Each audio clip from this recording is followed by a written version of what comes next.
흥선대원군이 난을 치던 곳으로 유명한 예술의 공간이자 문화재인 석파정. 이곳은 계절마다 각기 다른 색깔을 지녔습니다. 석파정의 아름다움을 보기 위한 사람들의 발길이 끊이지 않는데요. 이곳에 들어서기 위해서는 반드시 거쳐야 하는 곳이 있습니다. 바로 부암동 산자락에 위치한 서울미술관이죠. 국내 거장들의 작품부터 신인 작가들의 감각적인 작품까지 신고 세대를 아우르는 다양한 작품 전시와 이벤트는 관람객들에게 문화예술의 쉼터가 되어주고 있는데요. 오늘 문화자화상 김은경 교수가 이곳을 찾았습니다. 서울미술관에서요, 사랑의 묘약이라는 오페라를 주제로 한 작품들이 전시된다고 해서 궁금해서 와봤어요. 안녕하세요, 교수님. 안녕하세요. 안녕하세요. 네. 회장님. 예. 아픈 사람을 치유하는 기업의 회장이자 예술로 마음을 치유하는 미술관의 관장. 오늘 자화상 주인공은 기업인 안병광 회장입니다. 우리 전시가 좀 어떻습니까? 네, 제가 지금 보고 있는데요. 굉장히 젊고 활기차요. 네, 여기는 젊은 작가들이 네. 그린 작품들이 많고 네. 여기서 새로운 에너지와 열정을 느낄 수 있는 그런 전시입니다. 네, 그럼 또 다른 전시 또 소개해 주실 예, 게 저 있으세요? 위는 불후의 명작전이라 해서 저희 미술관에 자랑거리가 있습니다. 저거 한번 같이 있습니까? 네. 그림은 함께 나누는 것이라고 말하는 안병광 회장. 그가 우리에게 소개할 전시는 더욱 특별합니다.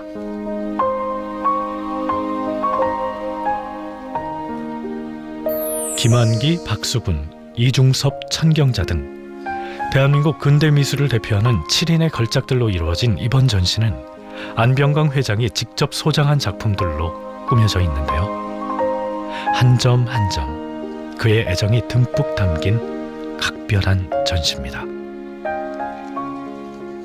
예, 김한기 선생님의 섬 스케치라는 작품입니다. 이 안에 보면 이 안악내들이 이 물항아리를 이게 이고 있죠. 네. 피카소 그림을 보는 것 같기도 네, 하고요. 한국의 피카소라고 합니다. 너무 아름답지 않습니까? 네. 저도 이걸 보면 아주 행복합니다. 네. 미술 작품으로 사람들에게 예술을 소개해주고 함께 소통하는 안병광 회장. 그의 문화를 따라가 봅니다. 미술관 관장님이 본업이 아니라고 들었어요. 예, 저는 야곱인입니다. 야곱계에 네. 지금 36년 차 근무를 하고 있습니다. 약 들어왔니? 야, 이게 한 기업의 회장직을 역임하고 있는 안병광 회장. RFID하고 EDI의 문제는 어떻게 되나? 그는 여전히 현장 곳곳을 직접 발로 뛰고 있습니다. 예, 저희는 다 완벽하게 다 거의 다 돼 있지. 아이고, 그래. 고생이다. 됩니다. 감사합니다. 영업을 담당하고 있습니다. 그래서 아마 제가 하는 일의 영업이 아마 90%가 아닌가 생각을 하고요. 또 우리 임직원들이 어떻게 보면 사장님이라고 해야 되겠죠. 관리자들이니까. 그러니까 영업사원에 충실하려고 합니다. 그는 타고난 영업사원이 아니었습니다. 내성적이었던 사회초년생에게 영업은 버거운 업무였는데요. 힘들었던 그 시절 그에게 그림 한 점이 다가왔습니다. 하루는 영업회의를 마치고 났는데 우리 소장님이 그림을 가져오셔서 이 그림에 대한 설명을 하시고 이걸 살 사람이 있느냐고 얘기를 합니다. 근데 그때 우리 부서에 영업사원이 한 30명 있었는데 아무도 산다는 얘기를 안 해요. 그래서 저는 그런 생각을 했습니다. 제가 일도 잘 못하고 또 꽁찌고 월급 받는 것도 미안한 상황이어서 내 그림을 사야 되겠다 생각을 하고 손을 들었습니다. 근데 그때 그 그림이 20만 원이에요. 제 월급이 27만 원 받을 때. 그래서 20만 원을 주고 그 그림을 산 게 이나무 화백의 도석화입니다. 문화에 대한 문외한이었던 당시 우연히 만나게 된 그림 도석화. 감정이 메마르고 지치기 쉬운 영업사원에게 그렇게 그림 한 점은 단비가 되어주었습니다. 사업이라고 하는 건 궁극적인 목적이 이익 창출입니다. 근데 돈만 벌려고 한다면은 아마 제가 삭막한 제 삶이었을 것 같습니다. 그러나 이 삭막한 삶을 좀 변화를 줬던 게 뭐냐면 문화예술이었던 것 같습니다. 안병광 회장의 삶을 풍요롭게 만든 그림. 그의 회사에는 회의실부터 직원들이 일하는 사무실까지 곳곳에 그림이 걸려 있는데요. 바로 직원들과 삶의 여유를 나누고자 하는 안병광 회장의 마음입니다. 소장하시고 있는 미술품들을 많이 이렇게 각각 배려를 해주셔갖고 걸어주세요. 다른 사무실하고는 다르게 보고 여기 앉아있는 사람들 좀 아늑하게 보이는 그런 느낌이 있나 봐요. 그러니까 다른 제약사분들이 오셔서 봤을 때 이렇게 미술품하고 같이 연결해서 저에 대해서도 좀 평가를 하실 때도 있고. 그의 일상에서 늘 함께하고 있는 그림은 업무에 지친 마음을 위로해주고 분위기를 밝게 비춰주는 조명이 되기도 합니다. 우리가 이제 살면서 이게 하얀 벽을 이렇게 만나면은 그 벽하고 저하고 만나면 대화가 없잖아요. 근데 거기에 그림 한 점이 있으면은 그 그림 속에 뭐 정물화가 됐던 어떤 자연의 그림이 됐던 어떤 그림이 있으면은 그림을 쳐다보면 그 그림 속에 여러 가지 어떤 형상적인 것이 저한테 다가오는 것 같습니다. 또 사람이 있으면은 제가 아닌 다른 사람과 제 인생과 얘기할 수 있는 그런 공간적인 게 만들어지지 않나 이렇게 생각을 해봅니다. 네.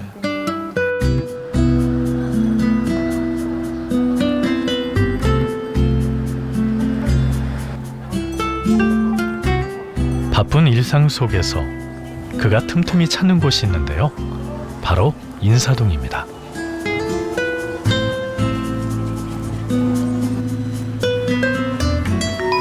인사동 곳곳에 위치한 많은 화랑들은 그에겐 학교이자 놀이터입니다. 별거 없으시고 좋다. 예, 참고하겠습니다. 이게 몇 호 정도? 화랑 안에 들어서자마자 보이는 다양한 작품에 그의 눈이 반짝 뜨이는데요. 이거는 그 김한기 선생님 작품이구나. 이건 몇 호나 됩니까? 수업에 충실한 모범생같이 몇 년도예요? 그림을 향한 그의 질문은 끊이지 않습니다. 근데 어떻게 이렇게 마테리도 두꺼운데 크랙이 없지? 예, 보존이 잘 돼 있었어요. 그래. 이 수리한 건 없고요. 그림에 대해 새로운 지식을 알아가는 것 또한 그에겐 재미있는 놀이입니다. 그렇지. 이게 인사동에 나오다 보면 크고 작은 화랑들이 또 많이 있고 그 속에서 미술에 대한 어떤 견문도 넓히고 또 삶의 지혜도 있는 것 같습니다. 그리고 또 너무 재밌어요. 오면은 왜 내가 느끼지 못하는 세상에 다시 한번 와서 새로운 것을 보고 있기 때문에 너무 좋은 것 같아요. 2005년도 테라코타. 아, 그럼 이게 저 진흙에 저걸 해가지고 이렇게 그림과 마주하는 것은 캔버스를 사이에 두고 작가와 이야기를 나누는 것이라고 말하는 안병광 회장. 이런 그에게 처음으로 말을 걸어온 작품은 바로 작은 황소 한 마리였습니다. 비가 많이 와서 비를 피한 것이 이 액자지 처마 밑에 피하게 됐습니다. 아이들이 그린 것 같은 크레용으로 그린 소 한 마리가 있었습니다. 제가 문을 열고 들어가서 그 액자집 주인에게 물어봤습니다. 저 가운데 있는 저 그림이 얼마입니까? 그랬더니 그림이 그걸 10,000원이래요. 그 주인이 제가 좀 안 됐나 봐요. 그래서 저를 보고 뒤에다 대고 하는 말씀이 그건 그림이 아니고 사진입니다 하는 얘기를 해요. 비록 사진이었지만 강렬함으로 말을 걸어온 이중섭 화백의 황소. 그는 이 황소 그림을 계기로 다양한 그림에 눈을 뜨게 됐고 마침내 미술관까지 만들게 됐습니다. 어떤 분이 저를 보고 묻습니다. 문화예술이 뭐냐고 물어요.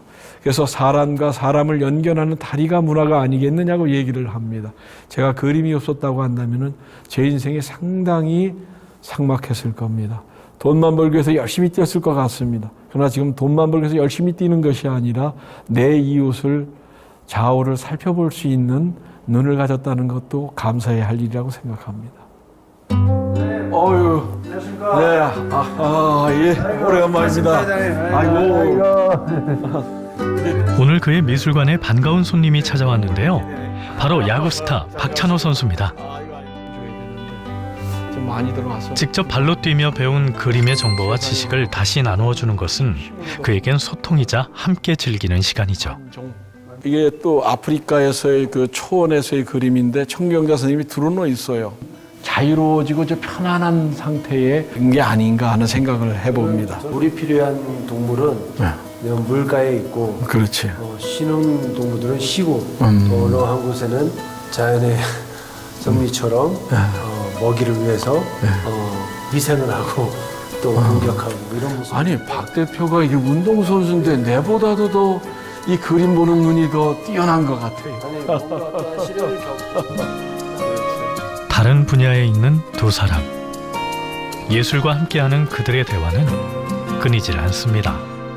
선생님과 저희 이제 전시회를 5년 전에 하면서 제가 이제 미술이라는 거에 좀 관심을 갖게 됐고 또 미술이 예술이고 스포츠도 예술이다. 그래서 얼마든지 사람은 자기 자신의 인생을 창의력과 또한 뭐라고 할까 좀 더 가치 있는 그런 과정들을 만들어가면서 이 떠날 때 어떤 것들을 남겨줄 수 있는 게 중요하지 않겠나 이렇게 느꼈어요. 그리고 그걸 회장님한테 배운 그런 정신입니다. 살 수가 없. 두 사람이 사연 깊은 황소 그림 앞에 섰습니다. 2010년도 6월 가만히 자꾸 들여다보니까 이 소가 화가 난 것 같기도 하고 나를 들이받으려고 하는 것 같기도 하고 또 눈을 이렇게 보니까 나한테 말을 거는 것 같아. 네가 그림을 알아 그러고 나한테 네가 비아냥거리는 것 같은 어떤 그런 걸 느끼면서 이 그림 한 점에 얘기거리가 나오나 하는 생각이 들어서 그때도 30여 년 전에도 비쌌지만 그림이 주는 즐거움과 그림에 얽힌 추억을 공유하며 그의 문화생활은 더욱 풍부해지는데요. 그는 그림을 소유하는 것에서 그치지 않습니다. 예술을 나누고 함께 즐기는 것을 중요하게 생각한다는 안병광 회장. 그의 미술관은 문화예술을 함께 즐기는 사랑방입니다. 멋있다. 너무 여기서 좋아. 이렇게 보면 너 코끼리 얼굴 이렇게 이것이 석화정입니다. 이런 그가 사람들과 나누는 것은 그림뿐만이 아닙니다. 서울미술관의 정원이자 또 다른 문화예술의 공간인 석파정. 이곳은 흥선대원군 이하응의 별서로 알려진 문화재인데요. 아름다운 경관과 수려한 건축이 만들어내는 풍경. 이것은 또 하나의 그림이죠. 이쪽에 가다 보면 소원 빌면 이루어지는 바위가 있다고 자, 들었어요. 여기에 소원바위가 있고요. 네. 일명 코끼리바위라고도 네, 합니다. 네, 네. 아니, 소원 하나 빌어야겠다. 아니 하나 아니고 여러 가지 빌어야겠다 이런 생각했어요. 교수님 소원이 뭐예요? 아니 좀 너무 많아서요. 아니 그냥 너무 많이 하지 말고 네. 한 가지만 딱 한다면 내가 들어드릴게. 아 진짜요? 제가 산신령이 돼드릴게. 그 소원이 하나 있습니다. 네. 대한민국의 많은 미술학도들이 졸업을 하고 사회에 나옵니다. 이 사람들이 나와서 자기의 길을 마음껏 발산할 수 있는 그런 장소가 좀 많이 만들어졌으면 네. 좋겠어요. 그러려면 한 가정에 한 그림 걸기 운동을 통해서 미술학도들에게 꿈과 희망을 줬으면 참 좋겠습니다. 네. 제가 들어드려야 되는 거 아닌가요? 그럼 무슨... 한 점 꼭 사세요. 병원에 가셔서. 네, 알겠습니다. 제가 소원을 여기 소원바위에 빌겠습니다. 향기는 함께 나눌 때 그 진가를 알 수 있듯이 예술도 마찬가지입니다. 그렇기에 해외 유명 작품보다는 국내 작가들의 작품을 더 소중히 아끼고 함께 나누려 하는 안병광 회장입니다. 특히 우리 좀 미술관에 와서 좀 치유를 좀 받았으면 좋겠어요. 미술이라는 걸 통해서. 또 요새 혼술 혼밥이라고 얘기를 합니다. 혼자 살아가는 세상이고 기계치화되어가는 세상인 것 같습니다. 그렇게 해서 기계하고만 놀지 마시고 그림 한 점하고 나하고 얘기했으면 참 좋겠습니다. 자신이 소유한 아름다움을 많은 사람들과 나누고 예술로 소통하는 안병광 회장. 그에게 문화는 사람과 사람을 이어주는 다리입니다.